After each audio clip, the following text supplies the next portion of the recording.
War in the Middle East has intensified. ዓለም ወደማትመለስበት የጥፋት አዙሪት ውስጥ ገብታለች። ኢራን ለአውሮፓ ሀገራት የሰጠችው የጦርነት አዋጅ መላውን ምዕራባውያን አንቀጥቅጧል። በቆጵሮስ የሚገኘው የብሪታንያ ጦር ሰፈር በድሮን መመታቱን ተከትሎ ቴህራን ሚሳኤሎቿን ወደ ለንደን፣ ፓሪስና በርሊን ማዞሯን አስታውቃለች። የፈረንሳዩ ፕሬዝዳንት ኢማኑኤል ማክሮን የሀገሪቱን የኒውክሌር አቅም በአስቸኳይ እንዲጨምር ሲያዙ፣ ኔቶ ደግሞ እያንዳንዱን ኢንች ግዛት እንከለክላለን ሲል ዝግጅቱን አጠናቋል። ይህ ሁሉ በሆነበት ሰዓት ሂዝቦላ ከእስራኤል ጋር ይፋዊ ጦርነት መጀመሩን አውጇል። የአውሮፓ የጋዝ ዋጋ በ40 በመቶ የናረው ለምንድን ነው? የአውሮፓ ከተሞች በኢራን ኢላማ ውስጥ የገቡበት ሚስጥር፣ የማክሮን የኒውክሌር ትዕዛዝና መላውን ዓለም እያናወጠ ያለውን የኤነርጂ ቀውስ በዝርዝር እንተነትናለን። እስከ መጨረሻው አብራችሁን ቆዩ።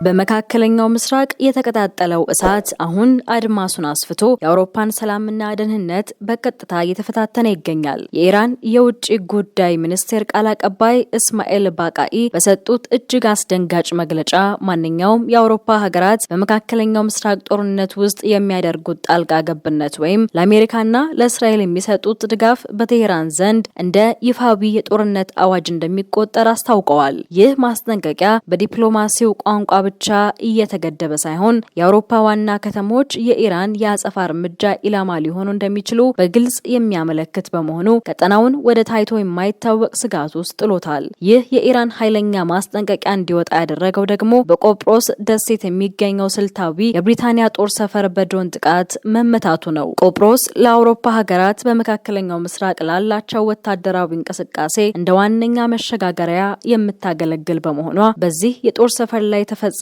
ጥቃት ኢራን አውሮፓን በቅርብ ርቀት መምታት እንደምትችል ያሳየችበት ተግባራዊ እርምጃ ተደርጎ ተወስዷል። ጥቃቱ በብሪታንያና በሌሎች የአውሮፓ አጋሮቿ ዘንድ ትልቅ ድንጋጤን የፈጠረ ሲሆን ቴህራን እጃችሁን ካላወጣችሁ ጦርነቱን ወደ ደጃችሁ እናመጣዋለን የሚል ግልጽ መልእክት ያስተላለፈችበት ሆኗል።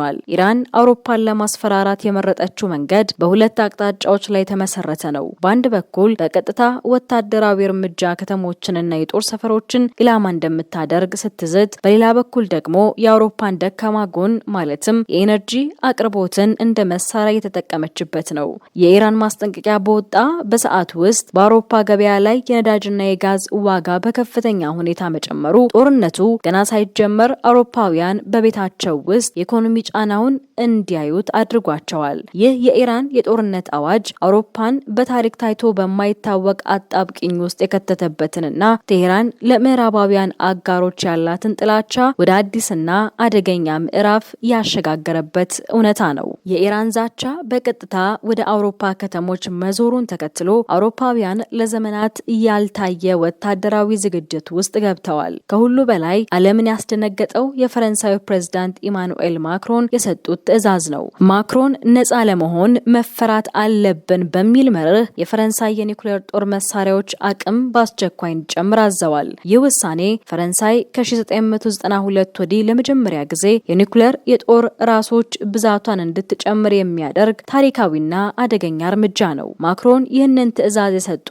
የኢራን ዛቻ አውሮፓን ሊያፈራርስ እንደሚችል በቁም ነገር በመወሰዱ ነው። እንደ አዲስ በወጣው የላቀ መከላከያ ፖሊሲያቸው መሰረት ፈረንሳይ የኒውክሌር አቅም ያላቸው ራፋል ተዋጊ ጄቶችን እንደ ጀርመን፣ ፖላንድና ኔዘርላንድ ባሉ 8 የአውሮፓ ሀገራት ላይ ለጊዜው ለማስፈር ወስነዋል። ይህ ማለት የኢራን ሚሳኤል አውሮፓን ከነካ የፈረንሳይ የኒውክሌር ምላሽ በደቂቃዎች ውስጥ ቴህራን ላይ ሊያርፍ ይችላል የሚል ግልጽ መልእክት ነው። ማክሮን ማንኛውም ጠላት ፈረንሳይን ቢመታ ዳግም ሊያገግም የማይችልበት ጥፋት ይደርስበታል ሲሉ እጅግ ኃይለኛ ማስጠንቀቂያ ሰጥተዋል። በሌላ በኩል የኔቶ ዋና ጸሐፊ ማርክ ሩቶ የህብረቱን ወታደራዊ አቋም በይፋ አስታውቀዋል። ኔቶ የትኛውንም የአባል ሀገራት ግዛት እያንዳንዱን ኢንች እንደሚከላከል ገልጸው የኢራን ድሮኖች በቆጵሮስ የብሪታንያ ጦር ሰፈር ላይ የሰነዘሩት ጥቃት ተቀባይነት እንደሌለው አረጋግጠዋል። ኔቶ በአሁኑ ሰዓት የአየር መከላከያ ስርዓቶችንና የጦር ኃይሎችን በሜዲትራኒያን ባህር ዙሪያ በአዲስ መልክ እያደራጀ ይገኛል። አሁን አውሮፓ ከአሜሪካ ድጋፍ ውጭ የራሷን የኒውክሌር መከላከያ ግንብ ለመገንባት የተገደደችበት አስከፊ ወቅት ላይ ደርሳለች።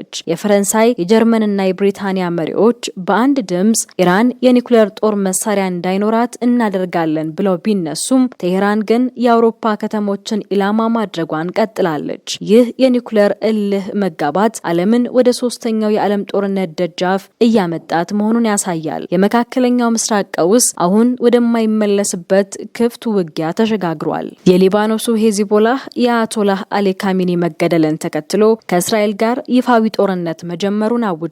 ይህ የታወጀው ጦርነት ከዚህ ቀደም ከነበሩበት የተበታተኑ ጥቃቶች በተለየ ሄዝቦላህ ሙሉ ወታደራዊ አቅሙን ተጠቅሞ እስራኤልን ለመጋፈጥ መወሰኑን ያሳየበት ነው። ቡድኑ በሃይፋ አቅራቢያ የሚገኘውን የእስራኤል ሚሳኤል መከላከያ ጣቢያዎችን ጨምሮ በርካታ ወታደራዊ ኢላማዎችን በድሮንና በሚሳኤል መምታቱን አስታውቋል። የእስራኤል ምላሽም እጅግ አስከፊ ነበር። የእስራኤል መከላከያ ሰራዊት በቤሩትና በደቡብ ሊባኖስ ላይ በደረሰው መጠነ ሰፊ የአየር ድብደባ በትንሹ 52 ሰዎች መገደላቸውንና በመቶዎች የሚቆጠሩ መቁሰላቸውን ተናግረዋል። ከዚህም በላይ እስራኤል በሊባኖስ ድንበር ላይ 100 ሺህ የሚጠጉ ተጠባባቂ ወታደሮቿን በማሰባሰብ የምድር ወረራ መጀመሯንና ስልታዊ ቦታዎችን መቆጣጠሯን አስታውቃለች። ይህ ሁኔታ የሊባኖስ መንግስት ሄዝቦላ ትጥቅ እንዲፈታና ወታደራዊ እንቅስቃሴውን እንዲያቆም እስከ ማዘዝ ደርሷል። ይህም በሊባኖስ ውስጥ የእርስ በርስ ጦርነት ሊቀሰቀስ ይችላል የሚል ስጋትን ፈጥሯል።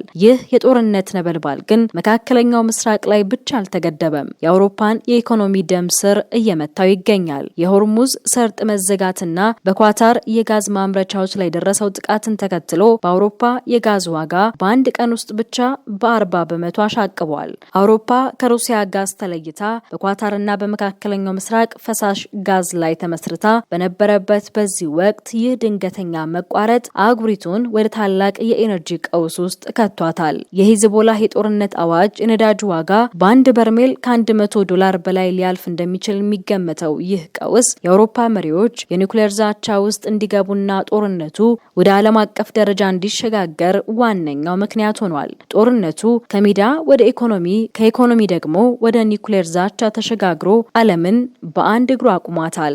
እናም ዛሬ ጦርነቱ ከመካከለኛው ምስራቅ በረሃዎች ወጥቶ የአውሮፓን ከተሞች ደጅ አንኳኩቷል። የፈረንሳይ የኒውክሌር ዝግጅትና የሂዝቦላህ ይፋዊ የጦርነት አዋጅ ዓለምን ወደ ሶስተኛው የዓለም ጦርነት እያመጣት እንደሆነ ብዙዎች እየተነበዩ ነው።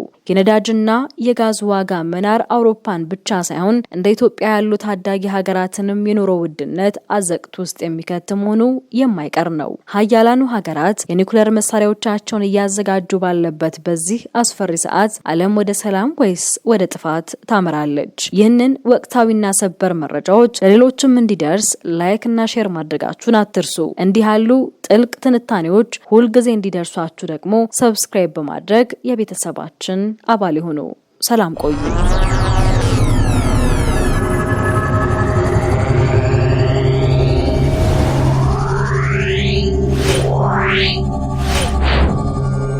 Yeah.